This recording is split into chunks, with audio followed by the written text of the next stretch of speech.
All right, if we just take also the Business Daily so that we can actually try and see also a very contentious issue. This is not the Business Daily, but actually the East African this week on the smart screen. We promised you to look keenly on the story of what is happening in Ethiopia right now. Trouble in the Horn over the Nile. Sudan amasses troops along Eritrea border as tensions with Egypt over Ethiopian dam escalates. And it says, this is a story by Fredo Lodge, all is not well in the Horn. Tension is mounting with the rekindling of hostilities over the Nile and other geopolitical issues, despite Egypt, Eritrea, Ethiopia and Sudan saying they will not go to war over the Grand Ethiopian Renaissance Dam. Cairo is luring Eritrea and other countries in the region to help it stop the construction of the 4.8 billion shillings dam. Let's discuss about this, because I think this is another very ticklish issue that is emerging also from the Horn of Africa as well, and is bound also to affect us. We know we have many of the Eritreans, immigrants in this country, and Ethiopia as well, and South Sudan. So what is this bound to happen? Let's begin with you, Dr. Mustafa. There are quite a number of angles to what is going on with regard to Nile water vis-a-vis the Renaissance Dam. And number one is that that conflict is taking a trans-regional dimension. Yes. The fact that Ethiopia has decided to go on and actually expanded the project of the Renaissance Dam has angered Egypt.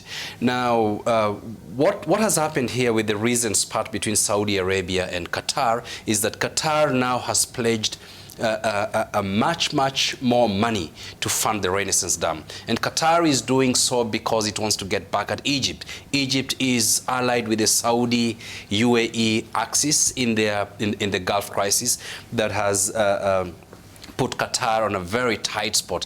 Qatar is on the other axis, and that is causing quite some ripples in Egypt. The other point here is that we see quite some significant movements in South Sudan. Egypt is having a significant presence in South Sudan, supposedly for humanitarian work. But if you look closely at what is happening in South Sudan, is that Egypt is preparing itself for any eventuality.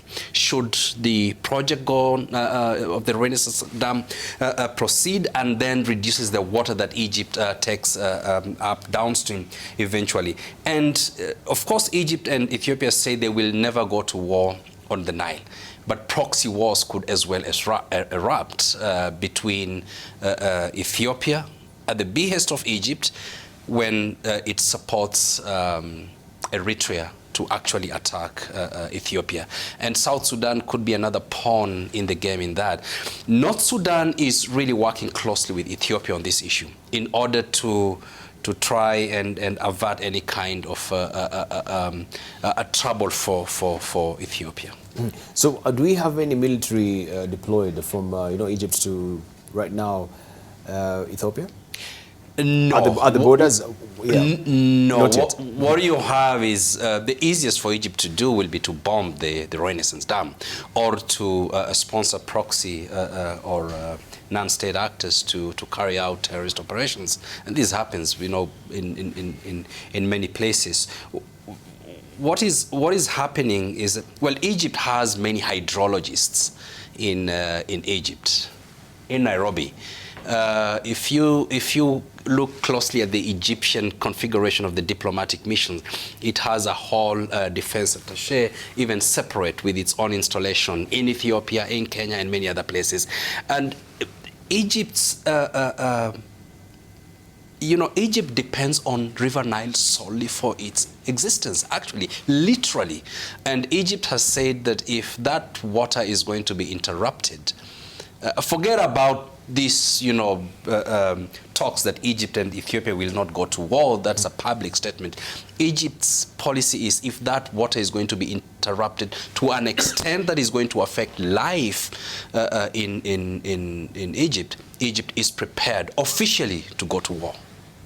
So are we seeing a war looming over this dam? Not immediately, Debarl. It will take a very long time. There's a lot of diplomacy and discussions around the issue of water, the flow of River Nile. Egypt still is really struggling to convince the other countries not to do projects that is going to reduce the flow of the water into River Nile and on to Alexandria. But Debarl, the war is still long. It's still far off. There's a lot of water that is still flowing through River Nile into Egypt, in fact, then on to the Mediterranean. And if you look at the Alexandria, the Nile Delta around Alexandria and that northern part of Egypt, to make sure that the delta remains unclogged, sufficient amount of water should still flow right from Lake Victoria, the Atbara rivers, the highlands in Egypt, all the way to Egypt, to make sure that the deltas remain unclogged.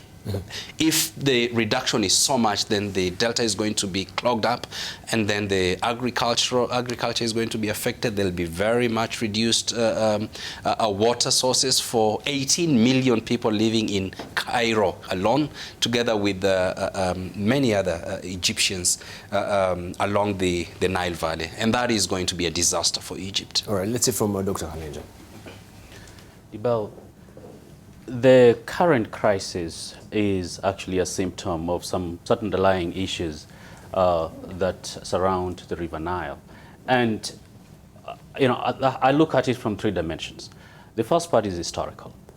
In 1949 and 1959, Egypt essentially controlled the largest share of the water, actually. Now, the 1929 treaty was an Anglo-Egyptian treaty. It didn't involve other riparian states, including Kenya, Uganda, Tanzania. The 1959 offered Egypt more than half, actually, of the control of the River Nile. And it gave them the veto power from the 1929 treaty over any construction project. Now, Egypt thinks that treaty should be honored. Now, other riparian states, including Ethiopia, which actually its tributaries supply 80% of the river that goes to the River Nile, say, look, we were never even consulted, and we've always been around. Now, the second dimension is economic or existential. Ethiopia argues, and justly so, that it needs electricity for its more than 100 million citizens. Today, as we speak, about 60 million Ethiopians don't have access to electricity. Now, for Egypt, is an existential threat in case something is done to that, because its agriculture relies heavily on the River Nile, if not exclusively. Now, the other dimension is geopolitical. You've seen increasingly there is what is now being perceived as the Qataris, Turkish, Iranian axis supporting one part of this crisis, and then the Saudis and the Emiratis supporting the other. And so one of the things we can't really be able to understand unless we look at the complexities around it. However, because of just the regional dynamics and how these countries are co-dependent on each other, I do not see an imminent war, but I cannot rule it out, because especially if there is no agreement. Recently, Egypt proposed that the World Bank should come and help out in arriving at an agreement with Ethiopia, which Ethiopia ruled out, since it's seeking for direct negotiations over the use of the River Nile. Now, having said that, I think this debate is going to continue because it was never solved by the previous treaties, which pretty much excluded all other members of the riparian members of the River Nile. But I think it's a good beginning, because it's going to involve everybody who has an interest in the River Nile. Not to mention that while we are talking about the Grand Ethiopian Dam, the Renaissance Dam, this is just one part of it, because Egypt still has a veto power, at least in theory, over the use of the River Nile and its tributaries, including Lake Victoria and other areas. So if we don't look at it and actually approach it comprehensively as a region, as the Horn of Africa, for instance, today is Ethiopia, tomorrow is going to be Sudan, and it's going to be Uganda or Tanzania, or including Kenya. Right. Let's hear from Dr. Khalwa. I think, to me, this is not a surprise. But let's get the background just to add on what my good colleagues have mentioned. River Nile is world's biggest river, if you go by that, with 6,695 kilometers. It's humongous, passing through 11 countries. And the intention of this dam is to create an energy project for 6,000 megawatts. That's huge. 4.8 billion, it's something that is very, very big, definitely. And causes and the reasons why Egypt is bringing out issues, they have even gone to calculate how much water is going to be reduced per individual. So talking about currently they are receiving at about 680 cubic, and they will now be getting about 580. Proper details, because this is their only source of water, and therefore they are justified. But now going about the issues of transboundary water resources. This is the same issue if you go to Tigris River, if you go to Mekong. It's a similar issue touching these other countries. And most riparian countries, of course, you will find that they have these issues. They are coming up every now and then. They want to allow the water to pass through. Is Egypt's okay working about this issue? Yes, they do, because they just want to protect what they are doing. Is Ethiopia and the other countries that are working on this justified in this? Yes, because they also need to develop, just like the other ones that are working on this. So it's a balance, and therefore negotiations need to be brought in place. Ethiopia is also doing another dam near Omo. And this is going to affect Lake Turkana. This is an issue of conflict that is definitely going to come up. We need to start thinking of how institutions can start getting together, countries can get together and deal with these issues, because they are real issues. These are the real potential issues that will definitely bring war in the very near future. So how is it bound to affect us as well? Because we have the Lake Turkana. Does it have any bearing? Yeah, with the Lake Turkana as well. Definitely, with the second dam that's coming up, because it's going to reduce water, and the water in Lake Turkana is just the livelihoods around that specific area, and that is why I'm saying it's not a surprise, because it's all across the world, and water is the next big thing.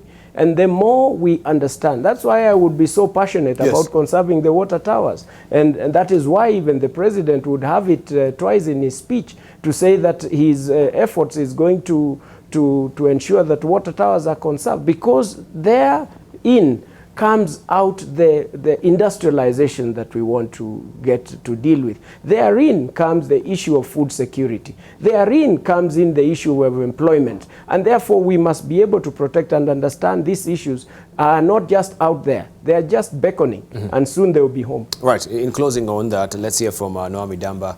Scarcity of water, very critical, as we've mentioned before, that this is bound to bring even warring factions amongst us within Africa.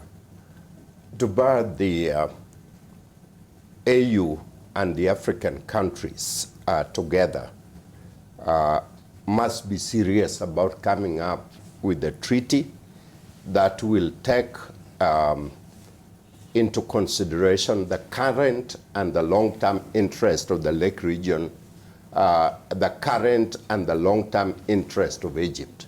Egypt cannot claim 1929, 1959 treaty when these countries were not independent. And therefore, the question is, Lake Victoria covered the big chunk of East Africa. And the treaty indicate we cannot use Lake Victoria for irrigation and all that kind of thing.